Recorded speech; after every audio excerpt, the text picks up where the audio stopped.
If you'd like to rendezvous by the Blue Door, Jacob, I think I'm going to take a moment to read to our audience. I'm trying to figure out what's going down here. The Blue Door is also right by the start when you start. Oh, yeah. Tonight we're going to be reading The Circular Ruins by Jorge Luis Borges. This is out of his collection Labyrinths. Let me give you some background info really quick, aside from what I've said earlier. Alright, so this was originally published in 1962, and I believe that was the English publication date. Some of these may have been written earlier in Spanish.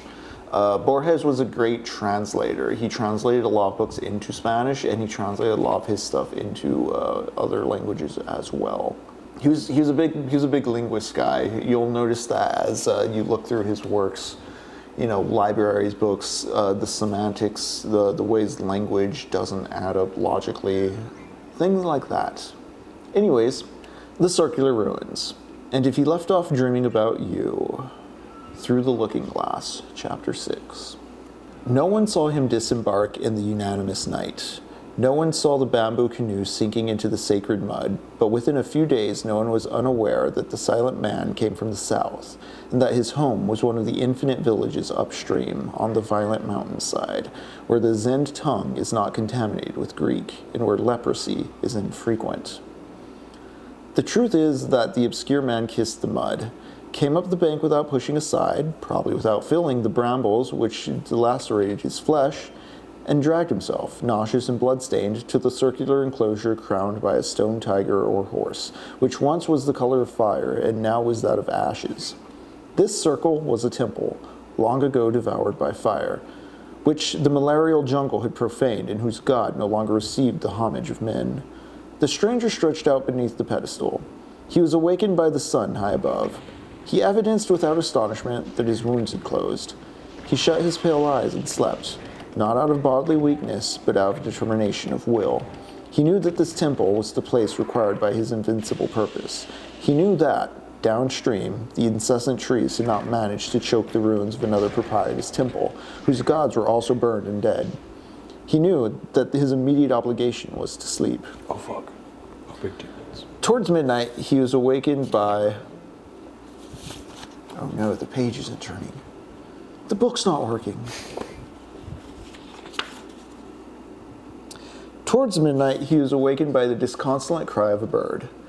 Prints of bare feet, some figs, and a jug told him that the men of the region had respectfully spied upon his sleep and were solicitous of favor or feared his magic.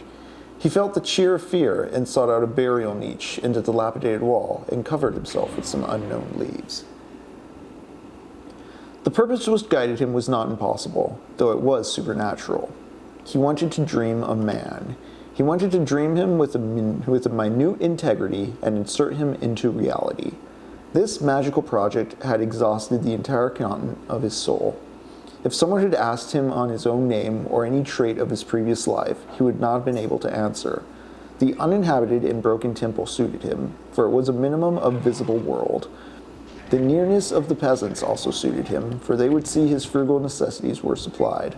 The rice and fruit of their tribute were sufficient sustenance for his body, consecrated to the sole task of sleeping and dreaming.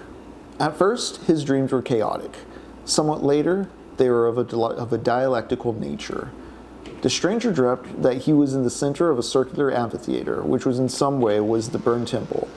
Clouds of silent students filled the gratings. The faces of the last ones hung many centuries away and at a cosmic height, but were entirely clear and precise. The man was lecturing to them on anatomy, cosmography, magic. The countenances listened with eagerness and strove to respond with understanding, as if they were divined the importance of examination which would redeem one of them from the state of vain appearance and interpolate him into the world of reality. The man, both in dreams and awake, considered his phantom's replies, was not deceived by impostors, divined a growing intelligence in certain perplexities. He sought a soul which would merit participation in the universe.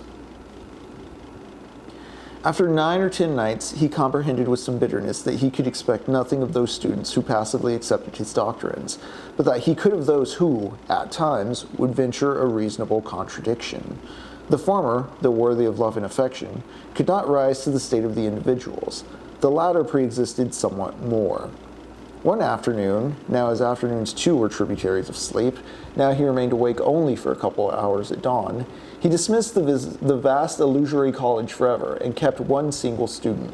He was a silent boy, sallow, sometimes obstinate, with sharp features which reproduced those of the dreamer. He was not long disconcerted by his companion's sudden elimination. His progress, after a few special lessons, astounded his teacher. Nevertheless, catastrophe ensued. The man emerged from sleep one day as if from a vicious desert, looked at the vain light of afternoon, which at first he confused with that of dawn, and understood that he had not really dreamt. All that night and all that day, the intolerable lucidity of insomnia weighed upon him. He tried to explore the jungle, to exhaust himself. Amidst the hemlocks, he was scarcely able to manage a few snatches of feeble sleep, fleetingly mottled with some rudimentary visions which were useless. He tried to convoke the college, and had scarcely uttered a few brief words of exhortation, when it became deformed and was extinguished. In his almost perpetual sleeplessness, his old eyes burned with tears of anger. He comprehended that the effort to mold the incoherent and vertiginous matter dreams are made of was the most arduous task a man could undertake, though he might penetrate all of enigmas of the upper and lower orders, much more arduous than weaving a rope of sand or coining a faceless wind. He comprehended that initial failure was inevitable. He swore he would forget the enormous hallucination which had misled him at first, and he sought another method. Before putting it into effect, he dedicated a month to replenishing the powers his delirium had wasted. He abandoned any premeditation of dreaming and, almost at once, was able to sleep for a considerable part of the day. The few times he dreamt during this period, he did not take notice of the dreams. To take up his task again, he waited until the moon's disk was perfect. Then, in the afternoon, he purified himself in the waters of the river, worshipped the planetary gods, uttered the lawful syllables of a powerful name, and slept. Almost immediately, he dreamt of a beating heart. He dreamt it as active, warm, secret, the size of a closed fist, of garnet color in the penumbra of the human body, as yet without face or sex. With minute love he dreamt it, for 14 lucid nights. Each night he perceived it with a greater clarity. He did not touch it, but limited himself to witnessing it, observing it, perhaps correcting it with his eyes. He perceived it, lived it, from many distances and many angles. On the 14th night, he touched the pulmonary artery with his finger, and then the whole heart, inside and out. The examination satisfied him. Deliberately, he did not dream for a night. Then he took the heart again, invoked the name of a planet, and set about to envision another of the principal organs. Within a year, he reached the skeleton, the eyelids. The innumerable hair was perhaps the most difficult task. He dreamt a complete man, a youth, but this youth could not rise, nor did he speak, nor could open his eyes. Night after night, the man dreamt him as sleep. In the Gnostic cosmogonies, the demiurge knead and mold a red atom who cannot stand alone. As unskillful and crude and elementary as this atom of dust was the atom of dreams fabricated by the magician's nights of effort. One afternoon, the man almost destroyed his work, but he repented. It would have been better for him had he destroyed it. Once he had completed his supplications to the Nimina of earth and the river, and threw himself down at the feet of the effigy, which was perhaps a tiger and perhaps a horse, and implored its unknown succor. That twilight he dreamt of the statue. He dreamt of it as a living, tremulous thing. It was not an atrocious mongrel of a tiger and horse, but both these vehement creatures at once, and also a bull, a rose, a tempest. This multiple god revealed to him that its earthly name was fire, that in the circular temple, and others of its kind, people had rendered it sacrifices and cult, and that it would magically give life to the sleeping phantom in such a way that all the creatures except fire itself and the dreamer would believe him to be a man of flesh and blood. The man was ordered by divinity to instruct his creature in its rites, and send him to the other broken temple whose pyramids survived downstream, so that in a deserted edifice a voice might give glory to the god. In the dreamer's dream, the dreamed one awoke. The magician carried out these orders. He devoted a period of time, which finally comprised 2 years, to revealing the arcane of the universe and of the fire cult to his dream child. Inwardly, it pained him to be separated from the boy. Under the pretext of pedagogical necessity, each day he prolonged the hours he dedicated to his dreams. He also redid the right shoulder, which was perhaps deficient. At times, he was troubled by the impression that all of this had happened before. In general, his days were happy. When he closed his eyes, he would think, "Now I shall be with you, my son," or less often, "The child I have engendered awaits me, and I will not exist if I do not go to him." Gradually, he accustomed the boy to reality. Once he ordered him to place a banner on a distant peak. The following day, the banner flickered from the mountaintop.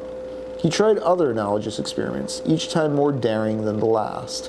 He understood with certain bitterness that his son was ready, and perhaps impatient, to be born. That night he kissed him for the first time and sent him to the other temple, whose debris showed a white downstream, though many leagues of inextricable jungle and swamp. But first, so that he would never know he was a phantom, so that he would be thought a man like others, he instilled into him a complete oblivion of his years of apprenticeship. The man's victory and peace were dimmed by weariness. At dawn and at twilight, he would prostrate himself before the stone figure, imagining perhaps that this unreal child was practicing the same rites in other circular ruins. Downstream, at night, he would not dream, or would dream only as all men do. He perceived the sounds and forms of the universe with a certain colorlessness. His absent son was being nurtured with these attenuations of his soul. His life's purpose was complete. The man persisted in a kind of ecstasy. After a time, which some narrators of the story prefer to compute in years and others in lustra, he was awakened one midnight by two boatmen. He could not see their faces, but they told him of a magic man in a temple of the north who could walk upon fire and not be burned. The magician suddenly remembered the words of the god. He recalled that, of all the creatures of the world, fire was the only one that knew his son was a phantom. To his recollection, at first soothing, finally tormented him. He feared his son might meditate on this abnormal privilege and discover in some way that his condition was that of a mere image. Not to be a man, to be a projection of another man's dream. What a feeling of humiliation, of vertigo. All fathers are interested in the children they have procreated, they have permitted to exist, in mere confusion or pleasure. It was natural that the magician should fear for the future of that son, created in thought, limb by limb and feature by feature, in 1001 secret nights. The end of his meditations was sudden, though it was foretold in certain signs. First, after a long drought, a faraway cloud on a hill, light and rapid as a bird, then, toward the south, the sky which had the rose-colored of the leopard's mouth, then the smoke which corroded the metallic nights, finally the panicky flight of the animals. For what was happening had happened many centuries ago. The ruins of the fire god's sanctuary were destroyed by fire.